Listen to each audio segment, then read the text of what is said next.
We all see Jaden Perlotti's athletic ability. Where has he grown mentally, and how much more comfortable are you with him in any situation now than maybe you were 3 or 4 weeks ago?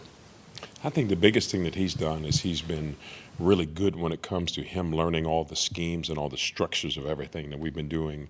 And knowing he missed the winter time, he's getting himself caught back up.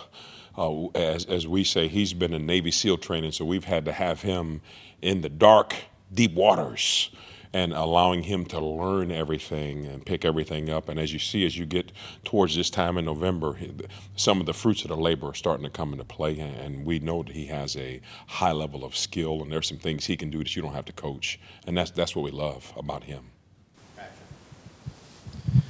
Coach, what do you like about what Edwin Spillman has done, and do you even still view him as a young player? He's a redshirt freshman, but he's played a lot for you guys and been really productive when he's gotten chances. You know, I would say at this point in time, everyone in the room is viewed as a veteran. They're coached as a veteran. They're mentored as a veteran. And the mindset is they're a veteran. So when you have an opportunity to go play, the expectation is you're going to play, you're going to go play well, you're going to make plays, and you're going to be able to do everything you can to help our team accomplish the mission of being able to play great on defense and win football games. So from our perspective with Edwin, he is one of those guys to where, as a young player who doesn't have a lot of time under his belt here in this program, we're continuing to work on the leadership elements of him being able to be a little more vocal. But from an action standpoint, he is exactly what you want on the football field, because he will knock you out, and we love it.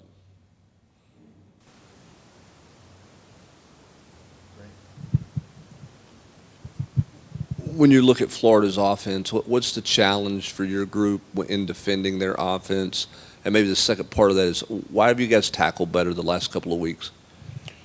Looking at their offense, I would say probably the one thing that they make you do is they make you defend every area of the field. They do a great job of complementing a lot of the runs with RPOs or RPOs with complementary runs to be able to match up. So that they stress you to have to be, in a sense, perfect in all of your run fits, but also great with your eye discipline. And you can tell they've been in every game, maybe outside of maybe one or two where it kind of got away from them. But we have to make sure that we're at our best when it counts the most. From a tackling standpoint, it's something that we've just constantly and consistently have been working on as you continue to get through the fall. In order for you to be better at things, you have to continue to work on them, and those are things that we've just continued to work on. We have to and did block out the outside noise and just stayed to our process of being able to understand how do you tackle, how do you get better at tackling, and how do you stay on course to be a better tackler. Coach, what do you like about having Edwin and Jeremiah on the field together? How do they complement each other? We have two, as you would be able to call them, from our perspective, we have two studs on the field. Both of those guys can drive our defense. They can get everyone called the line and adjusted. They have the ability to make a lot of plays. So when you have two leaders that can be able to do that, your comfort level is really good. And you're also starting to see an element of athleticism from them being able to make plays out in space. And that's what you want to do as our program continues to evolve. We want to make sure that we continue to get more athletic at our position, specifically at linebacker.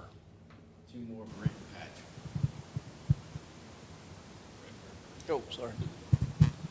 Where is Arion right now? How do you manage him, and how is maybe the last couple of weeks of some rest? How do you think that benefits him, or where do you think that benefits him the most if he can get on the field down the stretch here? Well, I think it puts him in a scenario where he can really manage and take care of his body. The one thing about Arion is, from a preparation standpoint, he's been awesome and been elite when it comes to that, because he's still the first person in the building. You would not have known that he was not preparing to play a whole football game. There were just some things that needed to be done to take care of him with respect to his body. The one thing that we trust and know is he's doing everything he can to get back as fast as he can.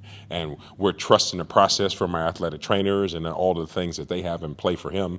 And when he comes back, we'll be ready to play him.